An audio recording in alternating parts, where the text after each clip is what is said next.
Hello dear students, this is ARK representing NRK9। Dear students, जी हाँ, आप लोगों के लिए स्टार्ट कर रहे हैं लीगल रीजनिंग। अब हो सकता है पहले कहीं आपने पढ़ी हो या हो सकता है आपने अभी तक नहीं पढ़ा हो, बट डोंट वरी, इस सेशन के बाद में जिनने पढ़ रखा, जी हाँ, जो स्टूडेंट्स पे स्टडी कर चुके हैं, डेफिनेटली उनके लिए मैं और ज्यादा हेल्पफुल होऊंगा। और जिन्होंने अब तक नहीं पढ़ा है, डोंट वरी, वो अब सीख जाएंगे। अब मैं कहूंगा यहां पर कि बेटा आप लोगों को बहुत ही प्रॉपर अटेंशन देना होगा। जी हाँ, क्योंकि यहां हम बेटा बहुत ही इंटरेस्टिंग चीज पढ़ने वाले हैं। इसके लिए बुद्धि बहुत अच्छे से चाहिए। So without waste time, let's start the topic. Legal reasoning बात करने वाला हूं बेटा। मैं पहले आप लोगों को समझाऊंगा ना कॉन्सेप्ट क्या, लीगल रीजनिंग के बारे में बताऊंगा। एक्चुअली पहले समझेंगे, फिर अप्लाई करेंगे, फिर क्वेश्चन सॉल्व करेंगे। ठीक है? जी हाँ, ICSI के मॉड्यूल में जो क्वेश्चंस दे रखे हैं आप लोगों को, उसके आंसर्स नहीं है, बट डोंट वरी, आंसर्स हम मैं डिस्कस कर लूंगा आपसे। लेकिन मुझे आपको समझाना है कि ऐसी प्रॉब्लम्स को सॉल्व कैसे किया जाएगा। जी हाँ, प्रॉब्लम क्या है एक्चुअली। यहां वर्ड आ रहा है बेटा लीगल। ध्यान से देखना स्क्रीन पे बेटा, ध्यान से देखो बेटा स्क्रीन पे। लीगल वर्ड क्या है बेटा? लीगल। लीगल मतलब they are talking about some कानून, ना कानून की बात हो रही है। ऐसी चीजें जो लॉ की हैं, लॉ बेस्ड हैं। मतलब कोई ऐसी बातें, ऐसी चीजें, ऐसी बातें जो लॉ में कवर की गई हैं। ठीक है? ठीक है सर। बात मतलब सर क्या हो सकती है? मतलब कोई ऐसे फैक्ट्स हो सकती हैं, ऐसे कोई फैक्ट्स। ध्यान से सुनना बेटा, कुछ मत रीड करो यहां पर। अभी तुम सिर्फ जो बता रहा हो बेटा उसे ध्यान से सुनो, सब कुछ इजी कर दूंगा। ठीक है? तो समझना, लॉ बना है। लॉ के लिए क्या है? वहां पे कोई फैक्ट्स है, उन फैक्ट्स के लिए कोई कानून बना हुआ है। मान लीजिएगा फॉर एग्जांपल, अगर आप एक कंपनी बनाते हैं, तो कंपनी चलाना चाहते हैं, यू नो व्हाट, कंपनी बना के कंपनी चलाना चाहते हैं। आप प्राइवेट कंपनी या पब्लिक कंपनी बनाते हैं और आप you want to run your own company, तो आपको फॉलो करना पड़ता है कौन सा एक्ट? जी कमेंट बॉक्स में बताइए फटाक से।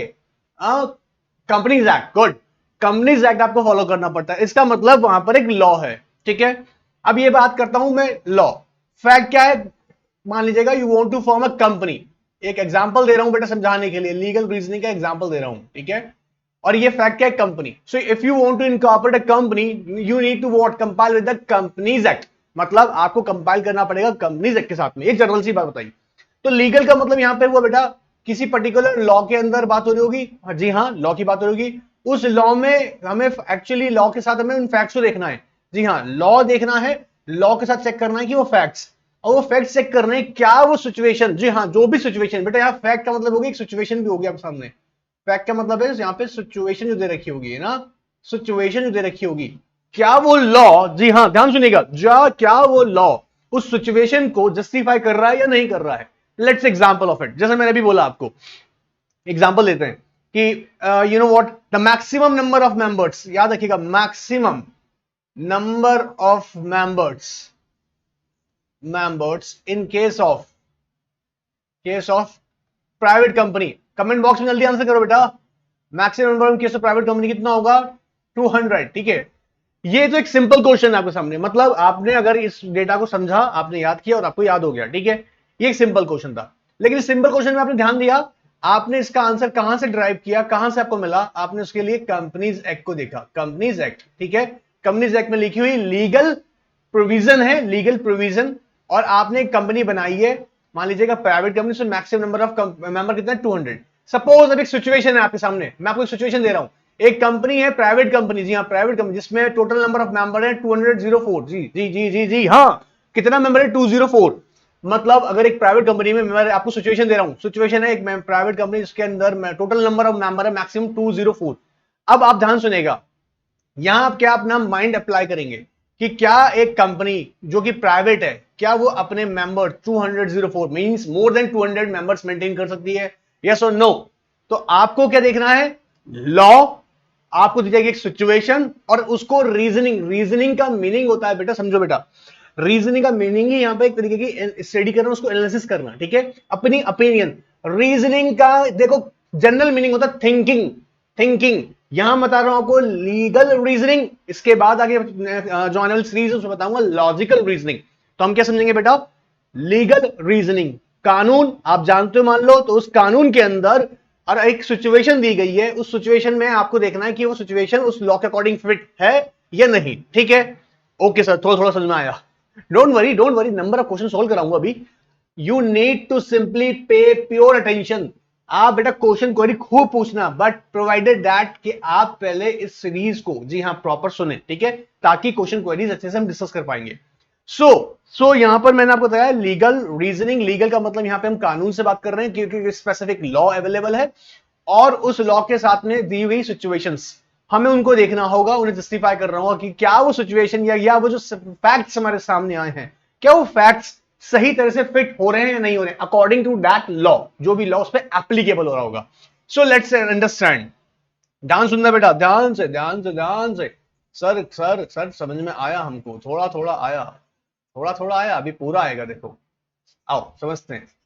देखो क्या बता रहे हैं बेटा, legal reasoning is the method that a person use to apply laws. देखो बेटा बड़ा आगे पहले पकड़ना, use to apply what laws to facts. Facts का मतलब यहां पे क्या है, कोई भी फैक्ट, कोई सिचुएशन है आपके सामने, ठीक है।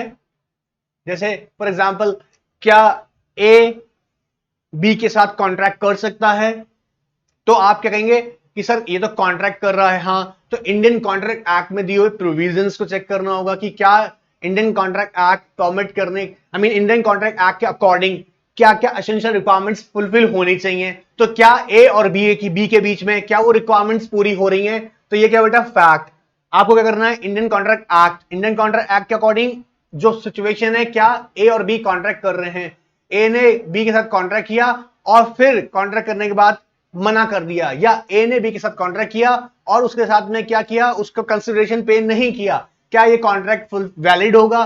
तो ये कुछ सिचुएशंस मैं आपको बता रहा हूं। एक और सिचुएशन सुनिएगा, मान लीजिएगा यहां पर एक आदमी ने, जी हां, एक आदमी ने बी को सी का मर्डर करने के लिए पैसे दिया, मतलब ए और बी के बीच कॉन्ट्रैक्ट हुआ, किस लिए, तू मर्डर करना है उसको, किसका, सी का। तो क्या ये ए और बी के बीच कॉन्ट्रैक्ट वैलिड होगा। अब क्या करा, देखो सिचुएशन आपके सामने मैंने सिचुएशन रखी, A and B enter into contract to kill C. In that case हमको क्या देखना होगा, law, Indian contract act. Indian contract act क्या ऐसे कॉन्ट्रैक्ट्स को वैलिड कहता है, ऑफ कोर्स नॉट, जानते हो यार तुम लोग, ठीक है। तो लीगल रीजनिंग के लिए बेटा याद रखिएगा, आपको पहले जरूरी है कि लॉ की नॉलेज होना, याद रहेगा, लॉ की नॉलेज होना, फिर सिचुएशन में हम उसको अप्लाई करके देखेंगे। सो यहां पे कहता है बेटा देखो, a person used to apply laws to facts, screen पे बेटा ध्यान से देखिएगा, facts, in order to answer legal questions, in order to answer legal questions. अब बेटा लीगल क्वेश्चंस कहां से आएंगे, सोच के देखो, लीगल क्वेश्चंस जब आएंगे जब कोई सिचुएशन ऐसी होगी जो लीगल लॉ के अंदर कवर की गई है। Now, the good legal reasoning requires logical argument. Legal reasoning, legal principles have to be applied to the given factual situations. देखो बेटा आ गया ना, factual, facts, all right, factual situations to arrive at the most reasonable conclusion. To arrive at a most reasonable conclusion. Sir conclusion पे कैसे आएंगे, जब उसमें law का तड़का लगेगा। तड़का कैसे लगाएंगे अभी बताता हूं। The meaning of a legal rule and how it should be applied are often subject to multiple interpretations. Sir ये क्या, इसका मीनिंग बता दीजिएगा बेटा। देखो जनरली होता क्या है ना, जब कोई लॉ, समझो बेटा, लॉ किसी पर्टिकुलर फैक्ट्स पे अप्लाई किया जा रहा है, अप्लाई करते वक्त अलग अलग तरीके की आपके माइंड में थिंकिंग आएगी, क्योंकि रीजनिंग कर रहे हैं।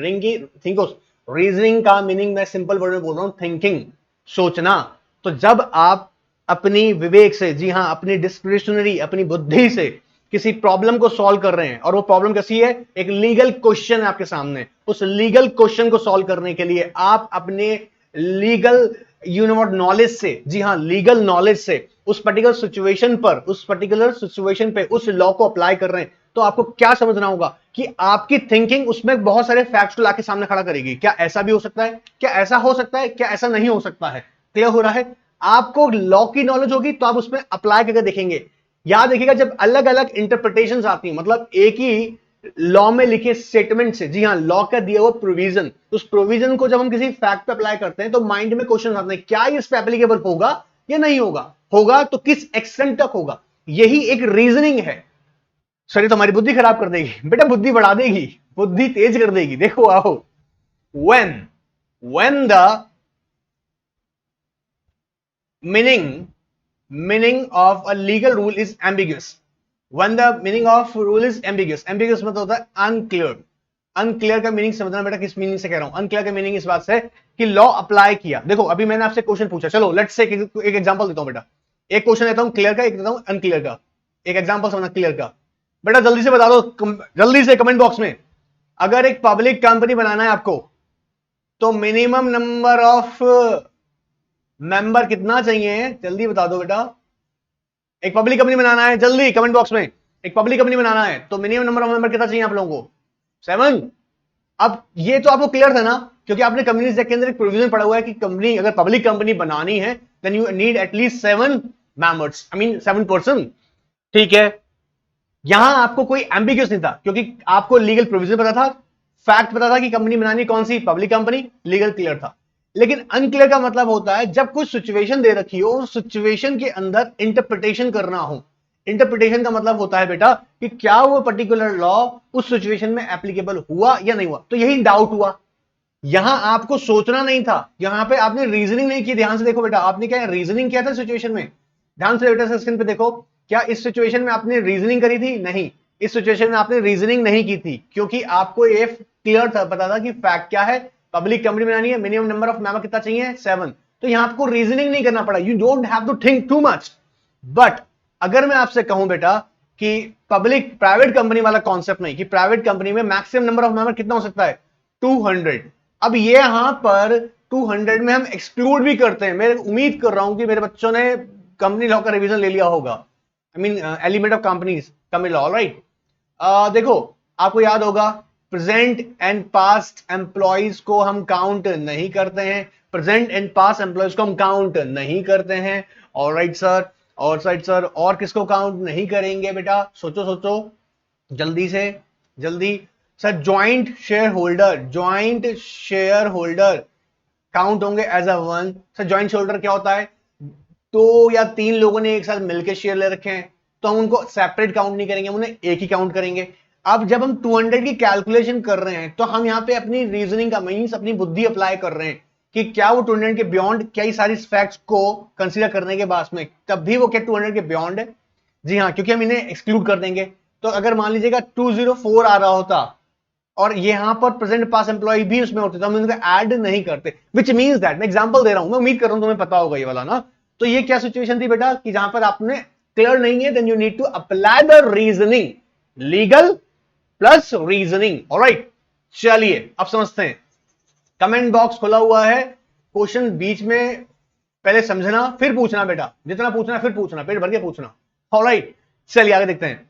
So a person use legal reasoning to argue for the interpretation, अभी जो बताए थे interpretation, that they find most convincing or that is most favorable to him, given a conclusion from the given statements provided in the question and no deviation from it is allowed. All right, no deviation is allowed। देखो समझो बेटा, आप उस particular situation के according ही, जो situation आपको दी है उसके अकॉर्डिंग ही लॉ की एप्लीकेबिलिटी को चेक करेंगे। ऑलराइट, चलिए सर मतलब क्या करना पड़ेगा, इसके लिए कौन कौन से लॉ पढ़ने पड़ेंगे? तो जनरली बेटा यहां आपकी बुक में रेफर जो किया हुआ है according to CSET syllabus, Indian Constitution of India, या of course Constitution of India का आपको नॉलेज होना चाहिए, आपको इंडियन कॉन्ट्रैक्ट एक्ट कौन से हैं, लॉ ऑफ टॉर्ट्स का and element of company law का।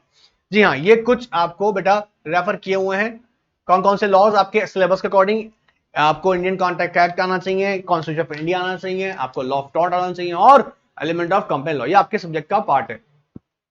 अच्छा अब सुनो मेरी बात बेटा, यहां हो सकता है कि कुछ स्टूडेंट्स ने ये चैप्टर्स, इनमें से कुछ चैप्टर्स नहीं पढ़े हों, ठीक है, और कुछ पढ़ रखे होंगे, या हो सकता है आपको, मुझे तो उम्मीद है कि आप में से कुछ मेरे जो पुराने स्टूडेंट्स हैं उन्हें, उनमें से कुछ लोगों ने ये सारे पढ़ रखे हैं, but not to worry about it. मैं यहां आपके लिए डेली बेसिस पे इसके 15 क्वेश्चंस को विद इंटरप्रिटेशन सॉल्व करूंगा। तो अगर आपने चैप्टर इनमें से कोई नहीं भी पढ़ा है, डोंट वरी, उस पर्टिकुलर क्वेश्चन के अंदर दी हुई प्रॉब्लम को मैं पूरा प्रॉपर डिस्कस करूंगा। मतलब मैं आपको साथ के साथ मैं बताऊंगा भी उस पर्टिकुलर, जैसे फॉर एग्जांपल इंडियन कॉन्स्टिट्यूशन के कुछ अगर आर्टिकल्स यहां क्वेश्चंस में पुट अप किए जाएंगे तो उस आर्टिकल को मैं डिस्कस करूंगा आपसे। So not to worry about it. Alright, ऐसा नहीं फील होने दूंगा कि आपको बिल्कुल कुछ नहीं आ रहा है पकड़ में। और इसके अलावा जिन स्टूडेंट्स का अगर नहीं हुआ है तो उनके लिए definitely you know what chapter के ऊपर सीरीज रेडी हो जाएगी। So let's start with the first one. देखो बेटा सिचुएशन देता हूं, देखो सिचुएशन देखना। पहले क्या बताएगा बेटा, लीगल प्रिंसिपल। अब लीगल प्रिंसिपल समझ आ रहा है कि लीगल लॉ क्या है उसके लिए पर्टिकुलर। कहता है all citizens shall have a right to freedom of speech. बहुत ध्यान से बताना बेटा, इंटरप्रिटेशन समझनी है इसकी हमको। And expression, freedom of speech and expression under article 19 of constitution of India. And it is a fundamental right. ध्यान सुनना, आर्टिकल 19 कॉन्स्टिट्यूशन ऑफ इंडिया का एक्चुअली राइट टू फ्रीडम है। इसमें कई सारे सब आर्टिकल के थ्रू डिफाइन किया हुआ है। उसमें से एक आर्टिकल यहां से उन्होंने लिया है, freedom of speech and expression. Freedom of speech and expression जो है ना बेटा, याद रखना, freedom of speech and expression जो होता है, ये freedom of speech of expression with certain restriction है, मतलब विद सर्टेन रेस्ट्रिक्शन है। मैं आपको समझाने की कोशिश कर रहा हूं, ध्यान सुनना। जिन लोगों ने पढ़ रखा अच्छी बात है, जिन्होंने नहीं पढ़ा उनके लिए स्पेशली बोल रहा हूं यहां पे। मतलब क्या है सर इस बात का, स्पेसिफिक रिस्ट्रिक्शन है, मतलब समझना बेटा, आप किसी के बारे में भला बुरा नहीं कह सकते हो। जैसे बोलते हैं डिफामेट करना, डिफामेशन। डिफामेशन मतलब होता है किसी के बारे में बुरा बोलना। जैसे समझेगा, आप किसी के बारे में अगर बुरा बोल रहे हैं, उसके बारे में गलत अफवाहें फैला रहे हैं या उसके बारे में गलत बातें कह रहे हैं।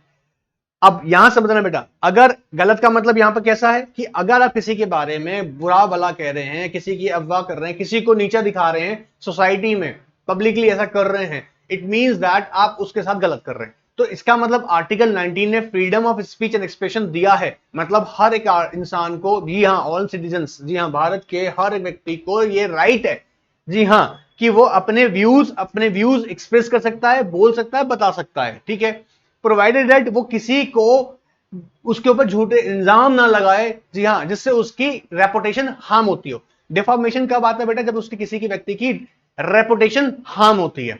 क्लियर है? अब देखो क्वेश्चन, अब अपने पास सिचुएशन क्या है, अपने लीगल बेटा देखा, लीगल अपने सामने क्या है, प्रोविजन। अब लीगल यहां पे फैक्चुअल सिचुएशन क्या है, देखो यहीं से लीगल और यहां अपन करेंगे क्या, फैक्चुअल। फैक्चुअल मतलब सिचुएशन और यहां लगाएंगे अपन क्या, रीजनिंग। समझ में आया बेटा? यहां पर होगी अपनी थिंकिंग, अब इनको सॉल्व करेंगे।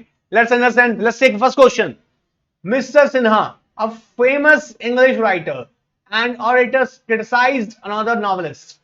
मिस्टर राहुल, जो अलग कौन से बेटा, एक नॉवेलिस्ट है मिस्टर सिन्हा, जिन्होंने क्रिटिसाइज किया किसको, मिस्टर राहुल को। क्या क्या उन्होंने उनके बारे में, novel of mister Rahul is irrational and incidents, his mind is impure and he's a loose character, he should write decent and good novel। अब वो क्या कर रहे हैं बेटा, यहां पर उनकी रेपुटेशन को एक तरीके से हार्म कर रहे हैं, प्रोवाइडेड ये बात समझना। आपको आर्टिकल 19 में freedom of speech and expression मिला हुआ है, जी हां, आप फ्रीडम ऑफ स्पीच अपने बारे में, अपने व्यूज आप रख सकते हैं सोसाइटी के बारे में, लोगों के बारे में, प्रोवाइडेड दैट जब वो आप व्यू रखेंगे तो वो फैक्ट ट्रुथ होना चाहिए, तो वो डिफॉर्मेशन नहीं है। मतलब अगर किसी इंसान के बारे में, मान लीजिएगा ए ने चोरी किया, ठीक है, ए ने चोरी किया और चोरी के लिए उसको जेल हुई 3 साल की। ध्यान से सुनना समझना, ए ने चोरी किया, उस चोरी के लिए उसको सजा हुई 3 साल की, ठीक है।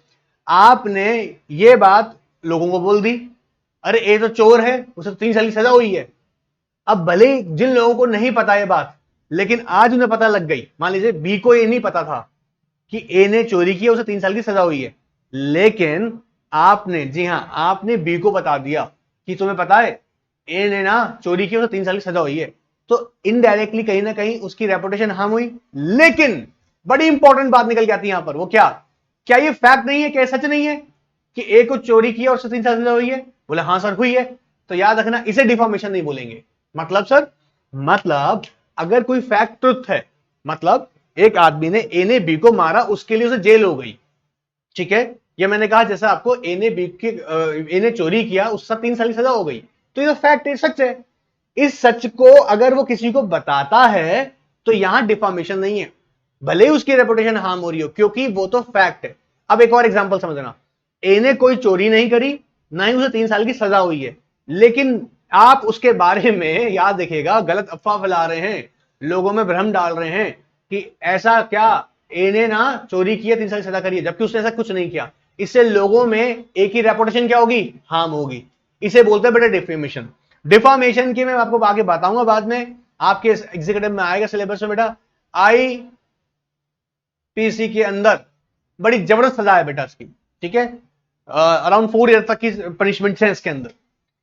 अब देखते हैं बेटा, अपने पास सिचुएशन क्या है। सिन्हा ने भैया करा क्रिटिसाइज इसको, मिस्टर राहुल को, उनके बारे में बोला है कि वो एक लूज कैरेक्टर इंसान है और उन्हें अपनी इरेशनल है, इंसिडेंट्स, ऐसे उस तरह की बातों ने बोली हैं। उनका माइंड में गंदगी है, देखो, his mind is impure, his mind is impure. अब देखते हैं बेटा, कैन, सिचुएशन आ गया अपने सामने, देखो बेटा, can mister Rahul be sued for deformation? Deformation समझते हो? मानहानि, किसी की रेपुटेशन को तुम खराब कर रहे हो। पहला आता है आपके सामने option, he is not liable because he just express his personal views. अब पर्सनल व्यू का मतलब आप किसी के बारे में कुछ भी बोल सकते हो? Answer is no. आर्टिकल 19 याद देखो, मैंने बोला था बेटा रिस्ट्रिक्शन के साथ आता है। इसके साथ क्या आता है? कुछ रिस्ट्रिक्शन के साथ में आता है, रिस्ट्रिक्शन लगती हैं, ऐसे किसी बार कुछ भी नहीं बोल सकते हो आप। ठीक है, सो पहली बात, he is not liable because he is just express personal views. Answer सही है? नहीं, गलत, आंसर इज रॉन्ग। क्यों सर, क्यों? बेटा देखो क्या लिखा हुआ है, he is not liable because he has just express his personal view. उसका पर्सनल व्यू का मतलब वो कुछ भी बोलेगा नहीं। राइट मिला है, लेकिन राइट का मतलब एब्सोल्यूट राइट नहीं है। एब्सोल्यूट राइट का मतलब क्या होता है बेटा? जो चाहो वो बोल लो, जो चाहो वो करो, नहीं। रिस्ट्रिक्शंस हैं। रिस्ट्रिक्शन मतलब आपको आजादी है, लेकिन ध्यान रखिएगा अपने हद में रखिए, उस आजादी का इस्तेमाल कीजिएगा। और बी चेक करते हैं, he is liable to be sued for deformation if his statement, अगर उसका स्टेटमेंट क्या है, वॉज नॉट ट्रू और said in mala fide intention. Mala fide मतलब जानबूझ के ऐसी हरकत की जा रही ताकि उसकी रेपुटेशन हार्म हो। Answer B is right. क्यों सर? देखो बेटा, he is liable to be sued for deformation if his statement, लेकिन क्या मैंने को बताया था, if statement was not true. अगर मान लो ये ट्रू होता तो, अगर उसका स्टेटमेंट ट्रू होता तो वो सू कर सकता है। Answer is no. नहीं आया बात पकड़ में? नहीं आया? समझो, समझो, फिर से समझो, फिर से सुनो ध्यान से, तुम ध्यान लगाओ यहाँ पर बेटा। तुम कमेंट बॉक्स में बाद में जाओ यार, तुम चैटिंग करते रहते हो बार बार, तुम यहाँ ध्यान दो। देखो बेटा ध्यान दो, मैंने अभी आपको बताया, अगर ए ने चोरी की और उसे 3 साल का जेल हुआ तो ये तो फैक्ट है, सच्चाई है। अगर मान लीजिए उसके बारे में आप लोगों को बोलते हैं तो भले ही रेपुटेशन हार्म हो रहा होगा जिन लोगों को नहीं पता, लेकिन ये तो फैक्ट है ना, लोग जानते हैं ना, सच है तो। आई मीन ये ऐसा कुछ ऐसा तो नहीं कि आपने उसके बारे में बोला और वह सच नहीं हो, ठीक है।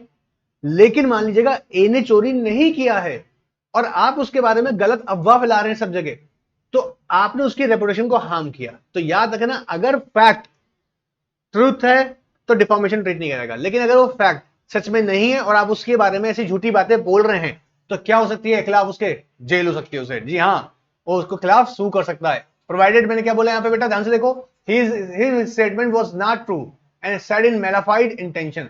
अगर उसने, जी हाँ, अगर मिस्टर सिन्हा ने अगर ये बातें बोली उनके बारे में और वो एक्चुअली उनके बारे में सच नहीं है तो उनको वो केस कर सकता है। Alright, so answer is right, answer is B. चलिए नेक्स्ट प्रॉब्लम देखते हैं।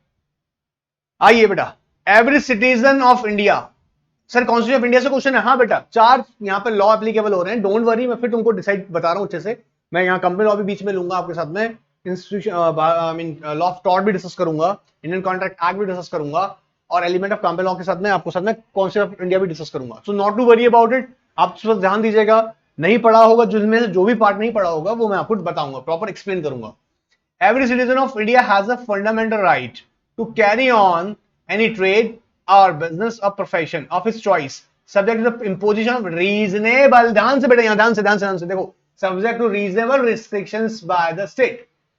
मतलब भारत का संविधान, जी हाँ, ये आजादी देता है व्यक्ति को कि वो कोई भी अपनी चॉइस का बिजनेस प्रोफेशन कैरी कर सकता है, प्रोवाइडेड उसके लिए रीजनेबल रिस्ट्रिक्शन लगाई गई हैं। एक एग्जांपल से पहले सिचुएशन समझते हैं, एग्जांपल समझना बेटा। मान लीजिएगा एक बंदे को डॉक्टर का जॉब करना है, means a person wants to carry the profession of doctor. क्या बिना डिग्री के, बिना क्वालिफाइड प्रोफेशनल बने वो क्या एक डॉक्टर की प्रैक्टिस कर सकते हैं? आंसर इज नो, बिल्कुल नहीं कर सकते। आप कंपनी सेक्रेटरी की प्रैक्टिस करना चाहते हैं, first you need to do what, you must have degree of the valid degree of the CS profession. After that you can carry the profession of CS. It means that, you know what, if you want to do a particular profession and such profession requires a qualification and the particular academic, you know what, तरीका provide किया हुआ है, the manner in which you have to work first, like you have to attempt the exam, you have to clear the exam, you have to go through with the training. Afterward you can, you will, whenever you obtain the degree, after that you can carry the profession. अगर कोई state ने reasonable restriction impose किया किसी particular profession के लिए तो उसके लिए वो रिक्वायर्ड आपको डिग्री लेना पड़ेगा। जैसे मैंने एग्जांपल में दिया, if you want to carry profession of doctor, so what you need to do, you first have to clear the exam of doctor, you have to complete the study of doctor, and after that you can carry the profession of doctor. It means that कि हम यहाँ एक question देखते हैं कि यहाँ पे हमको भारत के संविधान ने हमको आजादी दी। एवरी सिटीजन, बेटा ध्यान से रखना, मैं क्लियर कर दूं, एवरी सिटीजन बोल रहा है, citizen citizen citizen citizen citizen, क्या कहता है बेटा? आओ देखते हैं फैक्ट, पहले लीगल पता लगा, अब फैक्ट क्या है। In pursuance of an order pass by the institute ICSI prohibit a person from practice the profession of a company secretary unless such person pass the company secretaryship course and hold a certificate of a practice promote the ICSI. Mr. Manoj executive program passed, जी हाँ CS executive pass कर चुके हैं, company secretaryship course challenges the ban as it is violates his right to carry on his I hope तुम समझ गए होगे यार, बहुत सिंपल सा क्वेश्चन है। आईसीएसआई ने कहा कि भाई आप कंप्लीट डिग्री होने के बाद ही क्या कर सकते हैं, प्रोफेशन कैरी कर सकते हैं सीएस का। ऑलराइट, मिस्टर मनोज जो यहाँ पे उन्होंने एग्जीक्यूटिव पास किया हुआ है and he is you know trying to what do business, I mean he want to carry the profession of CS. Can you do so? No. आओ चेक करते हैं, डिसाइड करते हैं, यहाँ करते हैं रीजनिंग। लेट्स अंडरस्टैंड रीजनिंग, यहाँ reasoning करना स्टार्ट करते हैं। आईसीएसआई क्वेश्चन देखो, पहला क्या कर रहा है, ICSI has a superior right to ban. No बेटा, सुपीरियर राइट तो नहीं बोल सकते ना। सुपीरियर राइट का मतलब क्या हो गया कि यही फाइनल अथॉरिटी हो गई। क्या ICSI is a final authority to ban? No, ICSI final authority कैसे हो सकता है? आपको जानते होंगे आईसीएसआई किसके अंडर में आता है बेटा? एमसीए, एमसीए के अंडर आता है। अगर मान लीजिएगा आईसीएसआई, हाँ of course rule making power है, बिल्कुल है, लेकिन आईसीएसआई मान लीजिएगा कोई भी एक्शन लेता है तो क्या उसका एक्शन हमेशा के लिए फाइनलाइज होगा? क्या वही सुपीरियर अथॉरिटी है? Answer is no. Alright sir, ठीक है। The ban is justified, alright, as the right of mister Manoj to carry his profession is not absolute. आहा, मिल गया देखो बेटा, नॉट एब्सोल्यूट। एब्सोल्यूट का मतलब होता है कंप्लीट फ्रीडम। देखो यहां बेटा मैंने आपको बताया था, ध्यान से देखो, वापस ध्यान दो स्क्रीन पे। The imposition to imposition of the reasonable restriction, मतलब ये राइट तो है आपके पास कि आप क्या कर सकते हो, कोई भी बिजनेस कैरी कर सकते हो, ट्रेड कर सकते हो, प्रोफेशन कर सकते हो, बट साथ के साथ रीजनेबल रिस्ट्रिक्शन है। जैसे मैंने आपको एग्जांपल में यहां दिया था, देखो एग्जांपल में दिया था आपको, ठीक है। सेम यहां पर बी के अगली आंसर क्या आएगा बेटा? B is justified. Answer B is justified by because as the right of mister Manoj carry his profession is not absolute. Is this right is absolute? No no no no. State can impose reasonable restriction. और restriction क्या है? You have to complete the profession, I mean you have to pass the complete program of company secretaryship. After that you can carry the profession of CS, which means that which means that कि ये ban justified है, मतलब answer B is correct. और देखिए एक बार, the ban is not justified as exercise can not deprive any person. No, ये भी गलत है, गलत, हड़ो, ये भी गलत है। The right answer is B. Of course clear एकदम, कमेंट बॉक्स में पूछना लेकिन पहले समझना, ठीक है। चलो, इंडियन कॉन्ट्रैक्ट का क्वेश्चन आ गया, get ready get ready. Answer भी करना साथ साथ में, पहले सुनना, पहले ध्यान से बेटा। प्रॉब्लम क्या है? अ कॉन्ट्रैक्ट इज एन एग्रीमेंट, ये लीगल प्रोविजन है, ठीक है। अ contract is an agreement which the law will enforce. All agreements are contracts if they are made with free consent। देखो बेटा क्या लिखा हुआ है? free consent by the parties। याद करो essential of contracts। क्या सर? essential of contracts। क्या sir? essential of contracts section 10 essential of contracts क्या कर रहा है? free consent होना चाहिए by the parties। पार्टीज कैसा होगा बेटा? Competent to contract, competent to contract होने चाहिए parties, for a lawful consideration होना चाहिए उसमें, विद अ लॉफुल ऑब्जेक्ट। याद आ रहा है? कॉन्ट्रैक्ट, इंडियन कॉन्ट्रैक्ट में याद कीजिएगा बेटा, हमने डिस्कस किया था सेक्शन 10 के अंदर, क्या एसेंशियल ऑफ वैलिड कॉन्ट्रैक्ट। तो क्या क्या होना चाहिए बेटा? बोलो जल्दी से। कंसेंट, फ्री कंसेंट होनी चाहिए, फ्री कंसेंट, किसी एक दूसरी पार्टी के ऊपर कोई दबाव ना हो, ठीक है सर। दूसरा क्या होगा बेटा? Lawful consideration, lawful object, sir okay. Competence of the party, minor थोड़ा करेगा कॉन्ट्रैक्ट, क्लियर है एकदम, ये बातें होनी चाहिए। अब बेटा प्रॉब्लम देखते हैं, लेट्स अंडरस्टैंड द सिचुएशन। देखता हूं बेटा कितना बुद्धि लगाते हो, देखो पकड़ो। Mister Raja offer to buy mister Ram's car for ₹5 lakh. भाई राजा ने कहा राम से कि मेरे को तुम्हारा कार 5 लाख में खरीदने का है। कितना रुपया का? 5 लाख रुपीज। बट राम की कार जो थी ना, राम ने मना कर दिया। देखो राम रिफ्यूज, राम ने कहा भाई मेरे को अपना कार सेल नहीं कर रहा। अच्छा, तो देखो subsequently mister Raja threatened to kill mister Ram. Sir ये कौन सी सिचुएशन आ गई? धमकी दिया ना, धमकी। बेटा याद आ रहा है? कोअर्शन, कोअर्शन याद करो, कोअर्शन याद, क्या याद आ रहा है? कोअर्शन। अब देखो क्या है? फ्री कंसेंट है। देखो ध्यान से बेटा, क्या है? फ्री कंसेंट है। क्या फ्री कंसेंट है? Answer is no, free consent नहीं है। अच्छा ठीक है, लेकिन अभी देखते, देखो रुको रुको रुको। Mister Raja suddenly to kill mister Ram and mister Ram agreed to sell. ओहो, डर गया बेचारा वो, उसने कहा ठीक है मैं सेल करता हूं। मिस्टर राम सब्सिक्वेंटली रिसेंड मतलब क्या होता है बेटा? Cancelled, cancel the contract, cancel the resend from the contract. Sir क्या मतलब? देखो बेटा, मिस्टर राजा ने राम को ऑफर किया कि मैं तुम्हारी कार 5 लाख में खरीदना चाहता हूं। राम ने मना कर दिया, तो राजा ने राम को क्या दे दिया? धमकी कि मैं तुमको मार डालूंगा, I will kill you if you don't sell your car. In that case बेचारे राम को डर लगा, उसने अपने कहा ठीक है मैं कार सेल करता हूं, लेकिन वो बाद में उसने कैंसिल कर दिया कॉन्ट्रैक्ट को। अब देखो बेटा क्या होने वाला है। राजा जो धमकी देने वाला इंसान था, क्या ध्यान से, Raja suit to enforce the contract. क्या वो ऐसा कर सकता है? कौन? राजा, जिसने धमकी दी थी, जिसने क्या था? कोर्शन किया था। क्या वो कर सकता है? तो बेटा पहला क्वेश्चन तो यहां पर ये है कि आप ध्यान से देखें बेटा, मिस्टर राजा डिसाइड क्या कर रहा है? उनको रीजनिंग करनी है यहां पर। देखो रीजनिंग का मतलब, फिर बोल रहा हूं थिंकिंग नाउ, बुद्धि लगाने वाला काम। देखो बुद्धि लगाओ बेटा यहां पे चारों में। Will succeed because Mister Raja was offering lawful consideration for lawful car. अरे कैसे हो जाएगा जी?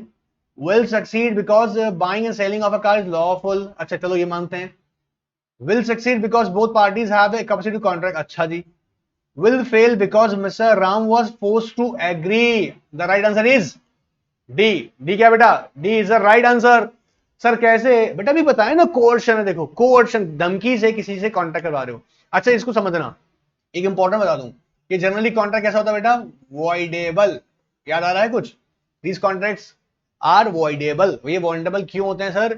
Means avoidable. याद आ रहा है? मतलब अगर मान लीजिएगा राम ने यहां पे पहली सिचुएशन में एग्री किया, आई मीन पहले मना किया फिर एग्री कर लिया, अगर मान लीजिएगा वो एग्री कर लेता और कंटिन्यू कर लेता, मतलब वो अपनी कार बेच देता और वो किसी को कुछ नहीं कहता, तो ये कॉन्ट्रैक्ट वैलिड ही माना जाता।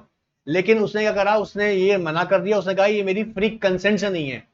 फ्री कंसेंट से नहीं है मतलब, तो वो चाहे तो उस कॉन्ट्रैक्ट को क्या कर सकता है? देखो कार बेचना लॉफुल है, ऑफ कोर्स लॉफुल है। कंसिडरेशन लॉफुल है, कंसिडरेशन भी लॉफुल है। पार्टीज कॉम्पिटेंट है, पार्टीज भी कॉम्पिटेंट है। फिर क्या प्रॉब्लम आ रहा है? फ्री कंसेंट नहीं है। यहां पे क्या आ गया? Apply coercion. याद रहेगा? चलिए नेक्स्ट क्वेश्चन फटाफट से बेटा।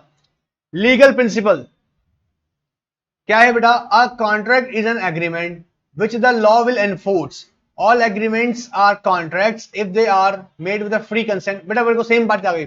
Free consent by the parties competent to contract for a lawful consideration and lawful object. Let's understand the question. Where's the question? Now देखो फैक्ट क्या आ गया? Let's understand the facts. Sir क्या हो रहा? जल्दी जल्दी बेटा ऐसे समझो, दिमाग बुद्धि पूरी खोल दो आज तुम, ठीक है? फिर भी पूछना, डेफिनेटली आंसर करते चले जाएंगे तुमको, ठीक है? आओ बेटा। Mister Joy young boy of 27 years old without any देखो क्या बोला है? बताओ, विदाउट एनी कंसेशन। ये क्वेश्चन नंबर 4 आप लोगों के लिए बेटा। देखो बेटा क्वेश्चन नंबर 4 फटाफट स्क्रीन पे देखो। ये समझ में आ रहा है? फैक्ट दिखा रहा हूं बेटा, फैक्ट देखो। Fact fact fact fact fact fact जल्दी से फैक्ट्स। फैक्ट देखो बेटा, जल्दी फैक्ट देखो। आपके सामने ऑप्शंस है बेटा, ए बी सी डी। फटाफट से देखिएगा, A B C D. Comment box में अपना आंसर टाइप कर दीजिए बेटा फटाफट से, जल्दी। 1 2 3 4 5 6 7 8 9 10। Okay okay okay okay okay okay okay okay okay okay. Sir ये कैसा कॉन्ट्रैक्ट हो? Without lawful consent. Alright. Agree to give miss Jolly rupees 10,000। Mister Joy fails to fulfil his promise. Miss Jolly you sue for the. अरे यार सीधी सी बात है, देखो क्या question क्या है, देखो समझो ना बेटा। जॉय जो है वो जॉली को कह रहा है कि मैं आपको 10,000 रुपए देने का वादा करता हूं, लेकिन यहां पर कोई चीज एक्सचेंज नहीं, मतलब कंसिडरेशन नहीं है, ठीक है? यहां पर कंसिडरेशन नहीं है, कंसिडरेशन इन्वॉल्व नहीं हुआ। मतलब अगर कंसिडरेशन इन्वॉल्व नहीं हुआ है, इट मींस दैट सर यहां पे क्या प्रॉब्लम अराइज हो गया? देखो समझो बेटा, आपको याद होगा मैंने बताया था, नो कंसिडरेशन नो कॉन्ट्रैक्ट। याद आ रहा है कुछ? No consideration no contract, no consideration no consideration no contract, no consideration no contract, no consideration no contract. याद आ रहा है? तो क्या वैलिड हो सकता है विदाउट कंसिडरेशन कॉन्ट्रैक्ट? देखते हैं बेटा, अब देखते हैं। यहां पर देखो क्या हुआ, decide. Miss Jolly will succeed as Mr. Joy made the promise of his own free will. Nah, no. Miss Jolly will fail to as the agreement is without concession. Of course, the right answer is what? B. B. Right answer is B. Clear एकदम? पकड़ में आया बेटा? क्यों right answer B क्यों है? Because ये देखो बेटा, क्या यहां पर कंसिडरेशन था? कंसिडरेशन था। और आपको याद होगा मैं बताता, no contract, I mean sorry, no consideration no contract. Alright, चलिए लाइए देखते हैं legal principle. Constitution of India empowers the President of India to appoint जज of High Courts and the Supreme Courts. ठीक है जी, ये हम जानते हैं। याद रखिएगा, ये जनरली मैं आपको बता दूं प्रोविजन क्या कहता है, ये आपने पढ़ा है नहीं अभी, अर्जुन में पढ़ा, अच्छी बात है बेटा। याद रखना, high court and supreme court की जजेस की अपॉइंटमेंट, जजेस की अपॉइंटमेंट अपॉइंटमेंट होती है by the President of India, president of India. ठीक है, और इनको रिकमेंड करते हैं, जी हाँ, जिसकी भी अपॉइंट करनी है, जैसे मान लीजिए मिस्टर ए को अपॉइंट करना है एज अ जज ऑफ हाई कोर्ट, तो ये रिकमेंड करा जाता है बाय द प्राइम मिनिस्टर। कौन करता है बेटा? Prime minister. तो प्रेसिडेंट ऑफ इंडिया जो करते हैं वो बेटा किसकी अपॉइंटमेंट करते हैं? High court and supreme court justice की। नाउ अंडरस्टैंड, आइए देखते हैं बेटा फैक्चुअल प्रॉब्लम देखते हैं। Factual problem, there is a deadlock between the Council of Ministers, including Prime Minister of India and the President of India. ठीक है, President of India appointed Mr. Adarsh as Justice of Supreme Court of India, and the Mr. Garg appointed as Judge of Delhi High Court by the Prime Minister of India. I hope पकड़ गए तुम। अब ध्यान से देख लो बेटा, ध्यान से देखो, आदर्श जी की अपॉइंटमेंट किसने करी है? प्राइम मिनिस्टर ने। ठीक है, वो सॉरी प्रेसिडेंट ऑफ इंडिया ने। ठीक है, और यहां पर मिस्टर गर्ग की अपॉइंटमेंट कौन कर रहे हैं? Prime minister. क्या प्राइम मिनिस्टर अपॉइंटमेंट कर सकते हैं? आंसर इज नो सर, नहीं कर सकते। तो देखो यहां पकड़ो फटाक से केस में, मिस्टर गर्ग का अपॉइंटमेंट तो क्या हो गया? ये तो इनवैलिड है। ठीक है सर, ये तो इनवैलिड हो गया। ये इनवैलिड है सर। क्यों इनवैलिड है? देखो बेटा ध्यान से, इनवैलिड है, ये इनवैलिड हो गया क्योंकि यहां पे मिस्टर गर्ग की अपॉइंटमेंट कौन कर रहे हैं बेटा? Prime minister. Can he do so? Answer is no. अभी बताया था आपको प्रोविजन, ऐसा नहीं कर सकते हैं। ठीक है, ठीक है सर। अब देखते प्रॉब्लम क्या है। देखो बेटा, a appointment of mister Garg is valid in the eye of law. No, अभी बताया ना, नहीं है बेटा। Appointment of mister others is valid as per the constitution of India. जी हाँ, because the constitution of India, अभी देखो ना बेटा ऊपर लीगल प्रोविजन देगा, कॉन्स्टिट्यूशन ऑफ इंडिया एम्पावर्स, किसको देता है? देखो बेटा ध्यान से देखो, empowers to what? President of India को पावर देता है टू अपॉइंट जजेस of the high court and the supreme court. हाँ जी, लेकिन यहां पर अपॉइंटमेंट जो मिस्टर आदर्श का, देखो बेटा किसने किया है? वो अकॉर्डिंग टू केस हमारे प्रेसिडेंट ऑफ इंडिया ने। सो ये प्रॉब्लम सही है जी हाँ, ये आंसर सही है। अपॉइंटमेंट अदर्स और मिस्टर जज एबनिशियो नहीं जी, वॉइड एबनिशियो तो सिर्फ इनका है, इनका मिस्टर गर्ग का। ना alright, answer B is correct. Clear है यहां पे?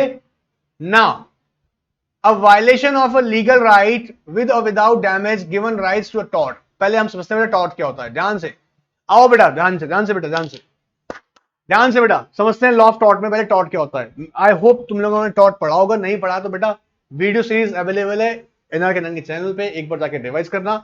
लेकिन क्वेश्चन को समझाने से पहले, जी हाँ, यहाँ कुछ क्वेश्चंस आ रहे हैं, उनको डिस्कस करने से पहले मैं आप लोगों के साथ में यहाँ पे डिस्कस करने वाला हूँ प्रॉपर तरीके से, कि एक्चुअल आपको थोड़ा आइडिया लग जाए कि ये टॉर्ट है क्या। ठीक है, सो थोड़ा सा पानी हो जाए।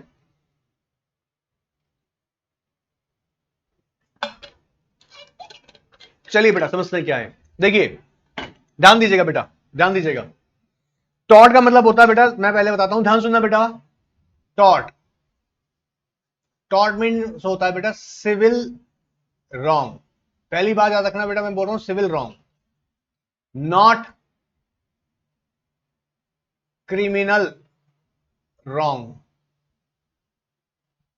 ठीक है, पहली बात तो समझ में आया। अच्छा, अब टॉर्ट एक्चुअली है क्या? वर्ड देखो, टॉर्ट का मीनिंग ऐसे यहां हम कह रहे हैं कोई सिविल रॉन्ग। सिविल रॉन्ग मतलब गलती हुई है जो कैसी है? सिविल, मतलब विच क्रिएट्स द लायबिलिटी।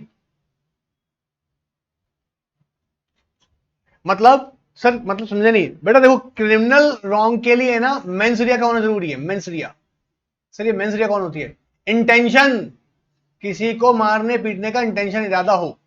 ठीक है, किसी को नुकसान पहुंचाने का इरादा हो, उसे बोलते हैं मेंस रिया। ठीक है, गिल्टी माइंड, इंटेंशन, जानबूझ के किया गया कोई एक्ट। ठीक है, उसे हम यहाँ पे बोलते हैं ऑफेंस। क्रिमिनल किया, क्रिमिनल मतलब क्रिमिनल रॉन्ग मतलब कोई ऑफेंस किया गया है, तो इसको तो हम यहाँ पढ़ेंगे नहीं, नहीं पढ़ेंगे मतलब वो टॉर्ट में कवर नहीं होता। अगर टॉर्ट में कोई भी क्वेश्चन ऐसा आ रहा है जहां पे इंटेंशनली कोई एक्ट किया जा रहा है इंटेंशनली, तो याद देखिएगा उसको हम यहाँ पे कवर नहीं करेंगे अंडर टॉर्ट। लेकिन टॉर्ट या एक सिविल रॉन्ग है, भले ही वहां इंटेंशन नहीं है। देखो सिविल रॉन्ग है without any intention, without any intention, मान लीजिएगा अगर हुआ लेकिन उसमें आपकी कोई इंटेंशन नहीं इन्वॉल्व थी, लेकिन किसी का नुकसान हो गया, मान लो बेटा लायबिलिटी तो राइज हो गई ना। जैसे जैसे बेटा सुनो, ध्यान से सुनना बेटा, दो चार एग्जांपल देता हूं। ए अपनी गाड़ी पार्क कर रहा था पार्किंग स्टैंड में, उसे पार्किंग स्टैंड में जब पार्क कर रहा था अपनी गाड़ी, तो उसने ध्यान नहीं दिया और उसकी गाड़ी से गलती से पास खड़ी गाड़ी के यू नो वो साइड मिरर पे डैमेज हो गया या साइड मिरर टूट गया और गिर गया। क्लियर है? इससे उसको क्या हुआ, नुकसान हो गया। बात समझ में आ रहा है? ए अपनी गाड़ी पार्क कर रहा था, साइड में कार खड़ा हुआ था, पार्क था ऑलरेडी, उसका साइड मिरर गलती से टूट गया। अब देखो बेटा, क्या ए ने जानबूझ के उसकी गाड़ी का मिरर तोड़ा है? Answer is no. तो सर उसको तो लायबिलिटी में चाहिए, बेचारा वो तो इनोसेंट है। लेकिन जो इंसानी गाड़ी पास में खड़ी है, जी हाँ मिस्टर बी, क्या उनका नुकसान नहीं हुआ? उनका तो नुकसान हुआ है। तो फिर उनके नुकसान की भरपाई कौन करेगा? ऐसे ऐसे ऐसे ऐसे मुद्दे टॉर्ट में सुने जाते हैं। मैं आपको बताऊं मजे की बात, थोड़ा डिटेल में समझने की कोशिश कर रहा हूं। टॉर्ट बेटा एक ऐसी कानून व्यवस्था है जहां पर देयर इज नो प्रोविजन, जी हाँ, there is no, this is not act. ये क्या नहीं है? एक्ट नहीं है, it is not an act.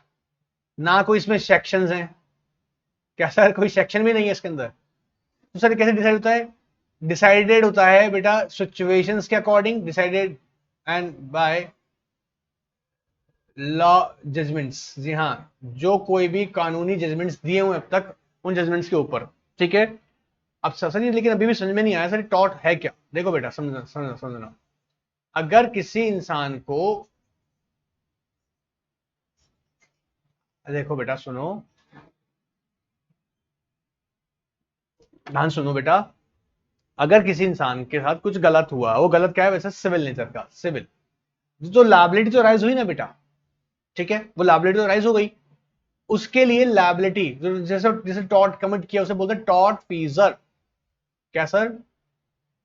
Tort फीजर। Tort फीजर का मतलब क्या होता है बेटा? जिसने, तुझसे टॉर्ट कमिट हो गया। क्लियर है? जिसने टॉर्ट कमिट कर दिया, मतलब इंटेंशन नहीं था लेकिन गलती हो गया, गलती हुआ है तो उससे नुकसान हुआ किसी का, तो नुकसान हुआ तो भरपाई तो करनी पड़ेगी। ठीक है? अब इसको मैं बेटा एक दो प्रिंसिपल से समझाने की कोशिश कर रहा हूं, सिर्फ एग्जाम के पॉइंट ऑफ से बोल रहा हूं। ठीक है? आओ बेटा, दो प्रिंसिपल बता रहा हूं अभी सिर्फ इस क्वेश्चन को सॉल्व करने के लिए। बाकी टॉट के लिए बेटा वीडियो पूरा, दो पूरा बड़ा बड़ा सीरीज पे अवेलेबल कर रखा है मैंने, चैनल पे अवेलेबल है, आप जाके देख सकते हैं। ठीक है? Law of taught part first part two के नाम से अवेलेबल है वो। फिर भी यहां समझाने के लिए बता रहा हूं जिनको पहली बार देख रहे हैं। दो मैक्सिम है बेटा, डैमन सिन इंजूरिया, इंजूरिया, और एक है बेटा इंजूरिया। सर ये क्यों बता रहे हैं बेटा? सबसे ज्यादा इंपॉर्टेंट है, इसमें बहुत क्वेश्चन आते हैं। इंजूरिया सिन डैमनो, समझना, डैमन का मतलब है damage, damage without infringe. Injury का मतलब infringe, infringement of legal right. इसका मतलब है इन्फ्रिंजमेंट ऑफ लीगल राइट। उल्टा कर दो बेटा, इन्फ्रिंजमेंट ऑफ लीगल राइट। आहा, आ जाओ बेटा ध्यान से, इन्फ्रिंजमेंट लीगल राइट। सिन मतलब होता है विदाउट, डैमेज। अब ध्यान सुनना बेटा, मैंने आपको दोनों क्यों बताई हैं, ध्यान से बेटा, एकदम ध्यान से, जबरदस्त तरीके से पकड़ेंगे। देखो आओ, damage without infringement of legal right. अगर किसी इंसान के लीगल राइट इन्फ्रिंज होते हैं, देखो डैमेज हुआ, किसी को नुकसान तो हुआ है, लेकिन उस नुकसान से किसी के कानूनी हक, सिविल रॉन्ग का मतलब ही जब होगा बेटा जब किसी के लीगल राइट, क्या बेटा याद रखना, लीगल राइट इन्फ्रिंज हो, तभी वो सिविल रॉन्ग है, अदरवाइज सिविल रॉन्ग नहीं है। समझ रहे इस बात को? मैं कह रहा हूं किसी का नुकसान हुआ, डैमेज हुआ, लेकिन उससे उसके किसी भी कानूनी उसके जो राइट थे, उसके अधिकार थे, वो ब्रीच नहीं हुए, उससे उसका कोई कानूनी अधिकार ब्रीच नहीं हुआ है। और एक सिचुएशन होती है जहां पर कह रहे इंजूरियस सिन डैमनो, मतलब इन्फ्रिंजमेंट ऑफ लीगल राइट, उसके लीगल राइट डैमेज हुए भले ही उसे कोई भी डैमेज नहीं हुआ। इन दोनों केस में याद रखना ये हमेशा उसके लिए एक रेमेडी है, मतलब यहां उसको रेमेडी मिलेगी।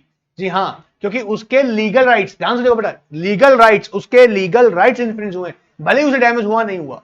यहां हम कह रहे हैं उसे डैमेज हुआ लेकिन उसका कोई लीगल राइट, देखो लॉ सिविल लायबिलिटी कब बनती है, जब कोई नेचर समझो जहां पर आपके दिए हुए कानूनी हकों को, जी हां, आपके लीगल राइट्स वायलेट हो रहे हो, तभी लायबिलिटी बनी, अदरवाइज लायबिलिटी नहीं बनेगी। क्लियर हो रहा है बात? अब इससे रिलेटेड मैं तुम्हें कुछ क्वेश्चन समझाता हूं यहां पे, ताकि तुम्हें क्लैरिटी मिलेगी। देखो समझो, यहां पर देखो क्वेश्चन है, a violation of a legal right, violation of legal right, देखो क्या गया, violation of legal right, legal right मतलब injuria sine damno, infringement of legal right. देखो याद रखो, इसको बहुत इंपॉर्टेंट है, समझो उसको। अगर यहां समझ में नहीं आ रहा है, अभी भी उसमें डाउट है, तो सीरीज देख सकते हो उसका, ठीक है, अवेलेबल है इंजूरिया, और बहुत इंपॉर्टेंट है, मैं बोल रहा हूं अभी भी आपको एग्जाम में मोस्ट प्रोबेबल क्वेश्चन है, इंजूरिया सिन डैमिनो। ये कौन सी मैक्सिम लगी, सिन डैमिनो, मतलब इन्फ्रिंजमेंट हुआ क्या उसके legal right, so a violation of a legal right with or without damages give rights to a tort. जी हां, टॉर्ट मतलब सिविल लायबिलिटी बनेगी उसकी, लेकिन सिविल लायबिलिटी कब बनेगी, जब उसके लीगल राइट्स इन्फ्रिंज हुए हों। अब एक फैक्ट को देखते हैं, इससे पहली पकड़ में आया, लीगल प्रिंसिपल, फैक्ट देखते हैं अब। Mr. Ketan establishes a coaching class for a company secretary students of executive program and charges rupees 10,000 per year a tuition fees. Mr. Ketan, neighbor Mr. Kalia, establish another coaching class for company secretary students of executive program, thereby creating a competition between them. This forces Mr. Ketan to reduce his tuition fees of to rupees 7,000 per year. क्या problem बताता हूं, देखो mister Ketan ने एक institute start किया जहां पे वो अपने सीएस एग्जीक्यूटिव स्टूडेंट्स को पढ़ाते हैं, ठीक है, और उनके कॉम्पीट करने के लिए मिस्टर कालिया, उन्होंने भी अपना कॉम्पिटिशन, कॉम्पीट करने के लिए उन्होंने भी कोचिंग इंस्टीट्यूट स्टार्ट कर दिया, जिसकी वजह से मिस्टर केतन ने अपनी फीस को 10,000 से 7,000 कर दिया ताकि वो कॉम्पीट कर सके। क्लियर है? अब क्या बेटा मैं आपसे क्वेश्चन पूछता हूं, क्या यहां पर डैमेज हुए? बोले हाँ जी डैमेज तो हुए। शांत से सुनना, पहले उनका फीस कितना था 10,000, अब फीस कितना है उनका 7,000, तो हाँ डैमेज तो हुआ, उनका प्रॉफिट पहले 10,000 के अकॉर्डिंग आता था, अब आता है 7,000 अकॉर्डिंग, डैमेज तो हुए। क्या लेकिन ध्यान से देखिए, क्या कालिया ने, मिस्टर कालिया ने, क्या मिस्टर केतन के, सोच से देखिएगा, मिस्टर केतन के क्या लीगल राइट्स इन्फ्रिंज किए हैं? आंसर इज नो, क्योंकि बिजनेस तो आप भी कैरी कर सकते हैं, मैं भी कर सकता हूं। जी हां, अगर आप एक लोकेलिटी में, अगर आप मान लीजिएगा शॉप रन कर रहे हैं, एक ग्रोसरी शॉप चलाते हैं, तो क्या प्रॉब्लम है अगर एक और इंसान आके अपनी ग्रोसरी शॉप स्टार्ट करता है वहां पे, प्रोवाइडेड दैट इंपॉर्टेंट बात समझिएगा, वो आपकी शॉप में, देखिए कंपटीशन इज गुड, वो अलाउड है, यहां दोनों के पास लीगल राइट्स हैं, वो दोनों ही बिजनेस कर सकते हैं। लेकिन अगर मैं इसे दूसरे पॉइंट से बोलता हूं बेटा, ये आपको भले ही नुकसान दे रहा है कंपटीशन की वजह से, हो सकता है आपके लॉसेस आपको ज्यादा हो रहे हो, आपके प्रॉफिट कम हो गए होंगे, लेकिन क्या लीगल राइट वो अपने एक्सरसाइज कर रहा है? क्या वो आपके लीगल राइट खत्म कर रहा है? क्या वो आपको बिजनेस करने से मना कर रहा है? नहीं। अगर मान लीजिएगा यही इंसान आपको बिजनेस करने से रोकता है, तो ये आपके लीगल राइट को खत्म करता है। क्लियर है? क्वेश्चन समझ में आया? अब देखते हैं बेटा, can mister Ketan claim damages from the mister Kalia for the loss cost to him? Yes, he can, as Mr. Kalia has violated his legal right. Answer is नहीं यार, नहीं किया। Mr. Ketan has reduced the fees of his own. नहीं, ये भी नहीं। No, because there was a damage, there was no legal injury. जी हाँ, answer is right, answer is C. Sir कैसे सी राइट आंसर है? सोचो बेटा, भी बताए थे ना। Is there any infringement on legal right? नहीं, बताया था ना, बिजनेस करने का तो आजादी है भाई, आपको बिजनेस करने से थोड़ा रोक रहा हूं, आप भी कंपटीशन करो, आप जैसा कंपटीशन दे सकते हो मुझे, आप अपनी सर्विस अच्छी करो, आप अपनी क्वालिटी बढ़ाओ, कोई प्रॉब्लम नहीं है, लेकिन मैंने आपको बिजनेस करने से नहीं रोका है। ऑलराइट, भले ही आपको लॉसेस हुए हैं, लेकिन आपका लीगल राइट खत्म नहीं किया है। सो राइट आंसर इज सी। बुद्धि चाहिए बेटा, पूरी बुद्धि लगाओ, बुद्धि लगाओ। अब क्वेश्चन नंबर 7 आप लोग सॉल्व करेंगे, इतना इजी क्वेश्चन है यार। A company means a company incorporated under Companies Act 2013 और अंडर एक previous company law। फैक्ट देखो क्या दे रहा है। क्वेश्चन नंबर 7 आप सॉल्व करेंगे बेटा। क्वेश्चन नंबर 7 आप सॉल्व करेंगे। पॉज करें, पॉज करें और उसका आंसर करें, पॉज करें उसका आंसर करें। देखें क्वेश्चन 7 रीड करें, आंसर बताना है आपको, ए बी सी डी कौन सा सही है। The right answer is A. Doubt है तो पूछना, चलें आगे। All right, a master shall be responsible for the wrongful acts of his servants in the course of his employment. देखो बेटा ये भी टॉट का क्वेश्चन है, समझना। इसे बोलते हैं rule of vicarious liability, rule of vicarious liability. बेटा आप लोगों ने जिन्होंने अगर लॉ ऑफ टॉट का चैप्टर नहीं देखा है, मैं फिर कह रहा हूं आप लोगों को, बेटा एक बार आप चैनल पे जाएं, वहां से भी स्टडी कर सकते हैं, इजी हो जाएगा, बिल्कुल समझना। फिर भी मैं आपको समझा रहा हूं। देखो क्या होता है बेटा, मास्टर एंड सर्वेंट। देखो बेटा अगर मास्टर के लिए ध्यान सुनना बेटा, मास्टर के लिए सर्वेंट कोई वर्क परफॉर्म कर रहा है, किसके लिए? मास्टर के लिए। कोई कौन कर रहा है? सर्वेंट कोई वर्क परफॉर्म कर रहा है। और अगर सर्वेंट जो कि किसके लिए वर्क कर रहा है? मास्टर के लिए। अगर उससे किसी थर्ड पर्सन को डैमेज हो गए, सर किसकी वजह से हुए? वो सर्वेंट की वजह से हुए। अगर मास्टर के लिए सर्वेंट काम कर रहा है और सर्वेंट की वजह से क्या देखिएगा किसी को डैमेज हो गए, तो क्या मास्टर लायबल होगा? क्वेश्चन है कि मास्टर लायबल होगा, आंसर इज यस। ये क्यों ऐसा होता है समझो बेटा, सर्वेंट कर किसके लिए काम रहा है? ध्यान सुनो बेटा, इस क्वेश्चन में समझो बेटा, प्रॉब्लम को समझो। सर्वेंट कर किसके लिए काम रहा है? मास्टर के लिए। तो मास्टर की यहां पर लायबिलिटी बन जाएगी। मास्टर मतलब जो उसका प्रिंसिपल है, ठीक है। क्या देखिएगा, लायबिलिटी बन जाएगी। लायबिलिटी का मतलब यहां पे किस सेंस से बेटा?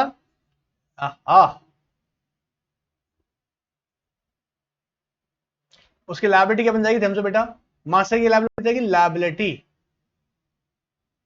क्या बन जाएगी? Civil liability. मतलब अगर उसकी वजह से किसी को, उसके सर्वेंट की वजह से मास्टर को अगर मास्टर किसके लिए काम कर रहा था? मास्टर के लिए काम कर रहा था, और सर्वेंट की वजह से किसी थर्ड पर्सन को क्या हुआ? कोई डैमेज हुआ। और याद देखिएगा वो डैमेज कैसा है? Legal damage. तो सर क्या वो लायबल होगा? कौन? मास्टर। हाँ जी मास्टर लायबल होगा, लेकिन मास्टर की लायबिलिटी कैसे होगी बेटा? Civil liability. ठीक है, चलिए देखते हैं बेटा, आओ।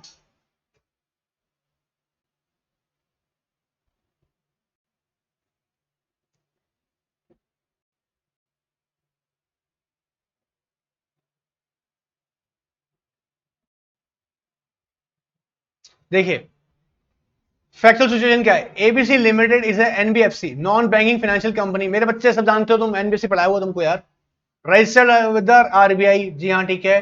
To accept deposits from the public, ठीक है जी। Mister Shyam appointed as authorised agent by the company, ठीक है, to collect deposits money from the several people on a daily basis.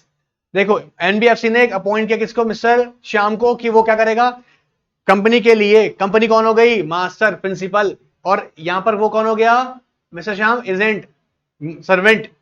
तो वो क्या करेगा? श्याम कंपनी के लिए मनी कलेक्ट करेगा। कौन सी money? Deposit money, daily basis पे लोगों से जाके, ठीक है सर।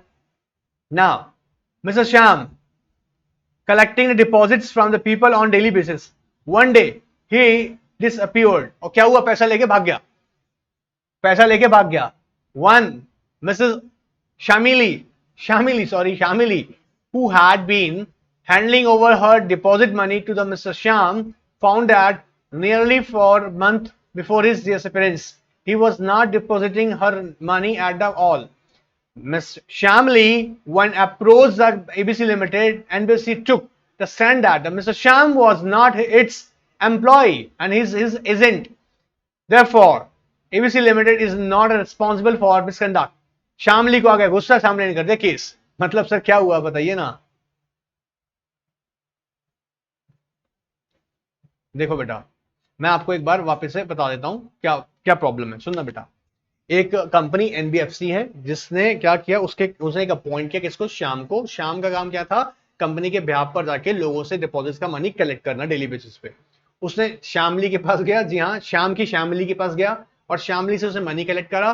लेकिन उस पीरियड में वो क्या हो गया, पैसा लेके फरार भाग गया। शामली जब बैंक पहुंची जी, कंपनी पहुंची एनबीएफसी के पास, तो कंपनी ने इग्नोर कर दिया कि भाई वो हमारा एम्प्लॉय नहीं है, और वो क्या है यहाँ पर, he is agent, and therefore उसके लिए उसने मना कर दिया गया। अब यहाँ पे देखो सिचुएशन क्या राइज हुई। क्या अब शामली केस कर सकती है? तो कौन किसके खिलाफ करेगी? ध्यान से बेटा, कौन लाइबल होगा? वर्ड आ रहा, कौन लाइबल होगा? अरे वाह यार, तुम लोग तो आंसर भी कर दिया, गुड। देखो, who is liable? Mister A, I mean ABC limited होगी, श्याम होगा, शामली, इनन। अब शामली तो होगी नहीं यार, क्या बात कर रहे हो यार, शामली तो खुद ही केस कर रही है, ठीक है। अच्छा, ऐसा भी नहीं कि नन ऑफ द अबव, ये बेटा दो। मिस्टर श्याम, श्याम ने तो सर गड़बड़ी करी है, लेकिन बेटा याद है मैंने क्या बताया? देखो यहां देखो, स्क्रीन पे ध्यान से देखो, सर्वेंट किसके लिए काम करता है? मास्टर के लिए। तो अगर उससे किसी थर्ड पर्सन में डैमेज होता है, कौन लायबल होता है? मास्टर। तो यहां कौन है मास्टर बेटा? ABC limited. तो सर लायबिलिटी किसकी बनेगी? एबीसी लिमिटेड की। और शाम का जाएगा बेटा, शाम की बनेगी क्रिमिनल लायबिलिटी, क्रिमिनल लायबिलिटी। तो सर क्रिमिनल लायबिलिटी के अंदर क्या टॉर्ट में कवर करते हैं? नो, टॉर्ट में उसे कवर नहीं करते हैं। तो क्रिमिनल लायबिलिटी जरूर बनेगी, हाँ, वो बेटा लायबल होगा अंडर आईपीसी। जी हाँ, जेल जाएगा वो, क्या जाएगा? जेल। लेकिन पैसा जो उसको कॉम्पनसेट करना पड़ेगा ना, उसके लिए सिविल रॉन्ग जो हुआ है उसकी लायबिलिटी किसकी बनेगी? अकॉर्डिंग टू टॉर्ट, कंपनी की। कंपनी कौन है बेटा? मास्टर। देखो स्क्रीन पे ध्यान से बेटा, समझो उसको। ऑलराइट, नेक्स्ट क्वेश्चन बेटा, legal principle, member of Lok Sabha and Rajya Sabha are eligible to be minister of the union government. हाँ जी बिल्कुल, जी हाँ, जो लोकसभा और राज्यसभा के मेंबर्स होते हैं, they are eligible to be a minister of the union government, ठीक है। देखते हैं बेटा क्या हुआ। Mr. Ram Singh is a sitting member of Upper House of Parliament as a recommendation of the Prime Minister and the recommendation of Prime Minister of India. President of India appointed Mr. Ram Singh as for Ministry of Education. ठीक है, अब देखो बेटा, देखते हैं क्या हुआ है। Appointment of Mr. Ram Singh as the Minister for Ministry of Education is valid. Yes, no.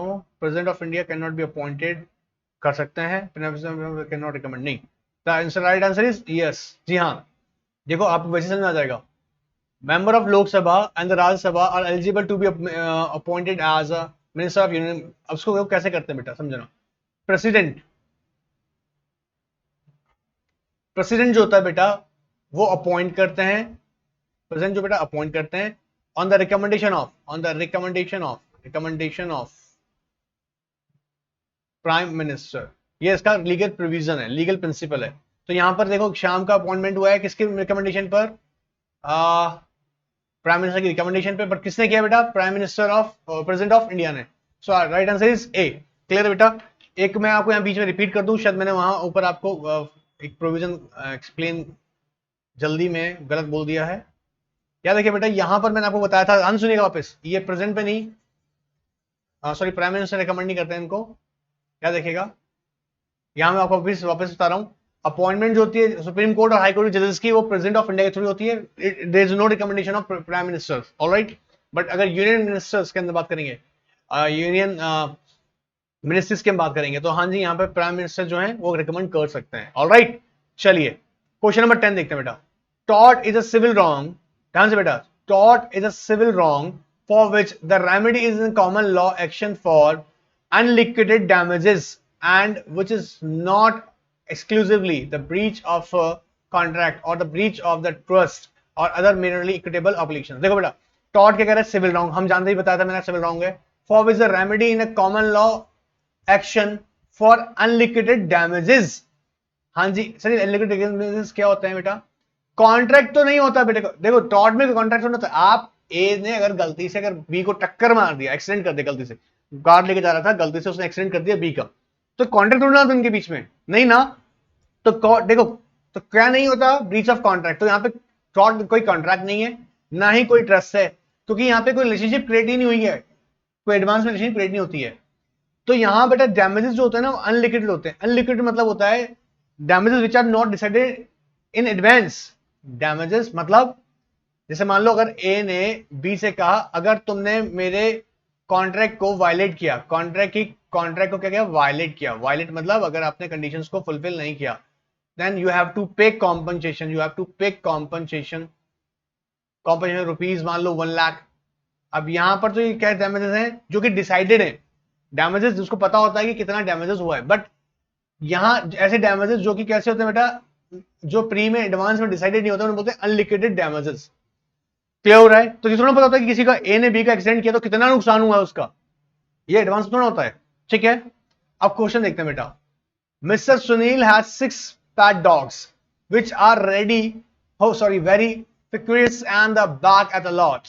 Mr. Surinder is his next door neighbor and feels that he is not liable to enjoy his property due to the presence of a large number of dogs in the adjacent house. He is contemplating initiating a legal action against Mr. Sunil and Mr. Surinder can. समझो बेटा, question को समझो, समझो actual fact क्या है, fact समझो। Taught में फिर बता दूं, फिर बोल दूं, यहां कह रहा है वो सिविल रॉन्ग है, यहां कोई कॉन्ट्रैक्ट नहीं है। अच्छा समझना, आप मान लीजिएगा जहां रहते हैं आपके घर के पास में एक और फैमिली रहती है जिनके यहाँ पे 6 पैट डॉग्स हैं और वो सुबह शाम भैं भैं भैं भैं चीख पुकार मचाए रखते हैं, मतलब सुबह शाम भैं भैं। ओके, अच्छा, उनके बहुत ज्यादा चीख पुकार करने से आपकी जो पर्सनल व्हाट, आप अपने घर में अपने लाइफ अपनी घर की जो पीस है वो सब डिस्टर्ब हो जाती है, क्योंकि सुबह शाम उनकी चीखने चिल्लाने की आवाज आती रहती है आपको। अच्छा, तो क्या ये आपके और आपके नेबर के बीच कोई कॉन्ट्रैक्ट हुआ था कि भैया तुम डॉग नहीं रखोगे, ऐसे सीन? नहीं, कोई कॉन्ट्रैक्ट नहीं हुआ था। तो जब कॉन्ट्रैक्ट नहीं हुआ था, अब अगर ऐसा हो रहा है तो क्या मैं उसके खिलाफ एक्शन ले सकता? शायद रखना ले सकते हो सिविल रॉन्ग में। सिविल रॉन्ग में क्या कि मेरी जो यहां पर मेरी जो पीस है वो डिस्टर्ब हो रही है, बिकॉज अननेसेसरी अनवांटेड यहां पर क्या हो रहा है, नॉइस हो रहा है। तो यहां पर बेटा क्या सुरेंद्र केस कर सकते हैं उन पे? देखते हैं बेटा। A, initiate action for the breach of contract against, breach of contract तो है ही नहीं, पहला ऑप्शन गलत हो गया। Initiate action for unliquidated damages, जी हाँ, अनलिक्विडेड डैमेजेस अंडर टॉट because there is no contract between and the neighbour. Criminal होता ही नहीं है, टॉट में क्रिमिनल होता ही नहीं है। And not to be successful for the miners understand, हाँ ये भी गलत है। So right answer is B, initiate action for unliquidated damages under tort because there is no contract between the what neighbors. तो टॉट का meaning क्या होता है बेटा? टॉट का मीनिंग क्या होता बताए थे ना बेटा? Civil wrong. ऑलराइट, फिर समझना, आपके पास सिविल रॉन्ग, क्रिमिनल तो नहीं है, हटा दो। कोई कॉन्ट्रैक्ट, क्या टॉट कोई कॉन्ट्रैक्ट होता है? नहीं, ब्रीच ऑफ कॉन्ट्रैक्ट भी नहीं है। क्या ब्रीच ऑफ ट्रस्ट होता है टॉट? नहीं, ये भी नहीं होता है। जिन बच्चों ने पढ़ा हुआ है ना टॉट बेटा, उनके लिए तो बहुत ईजी हो रहा है ये। जिनको याद नहीं आ रहा, मैंने बार बार कोशिश कर रहा हूं समझाने की, फिर भी याद रखो। इस सीरीज को देख रहे हो तो इससे पहले एक और काम कर लो, टॉट की वो सीरीज दोनों देख लो फटाफट से, पार्ट सेकंड थर्ड। ये सब क्वेश्चन एकदम इजी हो जाएंगे और याद रखो एग्जाम के लिए बहुत इंपॉर्टेंट है। ऑलराइट, चलिए, ऑलराइट सर, अब क्वेश्चन 11 देखते हैं फटाफट से बेटा। कॉजिंग डैमेजेस, ये देखो लीगल देखो प्रिंसिपल क्या है। Causing damages however substantial to another person is not actionable in law unless there is also violation of legal right of a plaintiff. I hope तुम्हें समझ में आ गया होगा।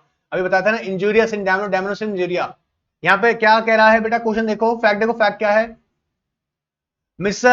Nan opened a petrol pump next to the earlier existing petrol pump of the Mr. Chandan, as a result of which Mr. Chandan suffered a huge losses.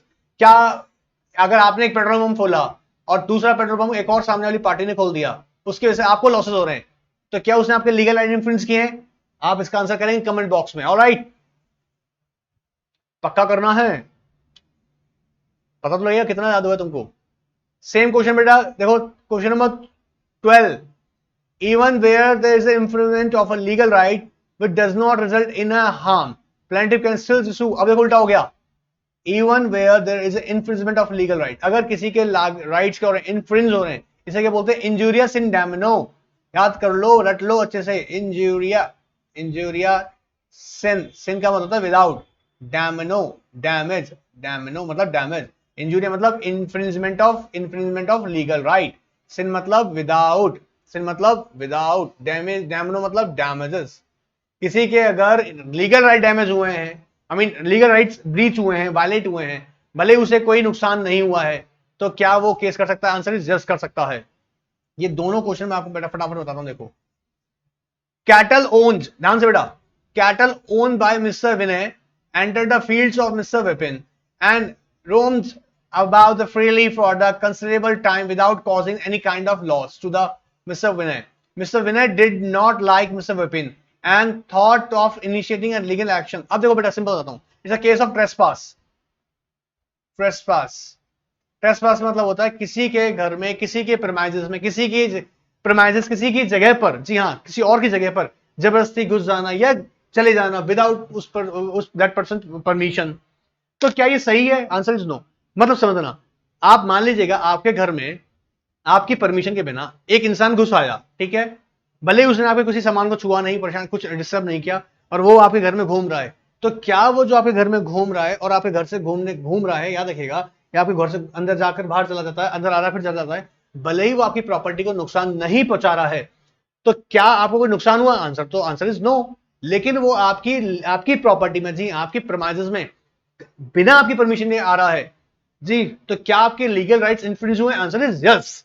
तो यहां पे क्या कह रहा है बेटा, वो कैटल के अंदर कि cattle own by mister Vinay entered field, मतलब जी हाँ उन्होंने क्या करा, अपनी ओपन फील्ड में क्या वो उनके कैटल जो थे उन्होंने छोड़ दिए, भले उन्होंने कोई नुकसान नहीं किया। अब क्या मिस्टर, याद देखिएगा यहां पर जो जो विपिन है, क्या वो केस कर सकते हैं? Answer is yes. Fail because, देखो डिसाइड, देखो रीजनिंग करनी है यहाँ स्टार्ट करनी होगी रीजनिंग, सोचो दिमाग लगाते हैं।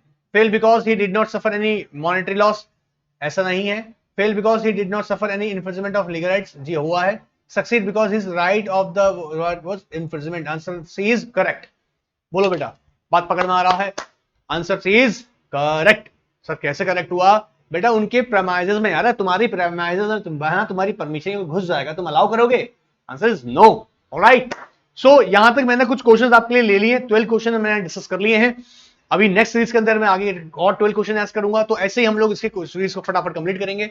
उम्मीद करता हूं बेटा आप लोगों ने, जो लोगों ने पढ़ रखे हैं इंडियन कॉन्स्टिट्यूशन, लॉ ऑफ टॉट और Indian contract act and element of company law, उनके लिए सीरीज बहुत इजी है, बहुत ही मजेदार है। जिन्होंने नहीं पढ़ा है कोई बात नहीं, मैं एक्सप्लेन करने की पूरी कोशिश कर रहा हूं। और एक आपको बता दूं कि लॉ ऑफ टॉट की सीरीज अवेलेबल है कॉन्स्टिट्यूशन ऑफ इंडिया के लिए, एकदम एक नया चैप्टर, बिल्कुल फ्रेश तरीके से हम लोग नई सीरीज स्टार्ट कर रहे हैं, तो आप उसको भी देख सकते हैं। लेकिन यहां पे भी कॉन्स्टिट्यूशन के जो भी क्वेश्चन होंगे उन्होंने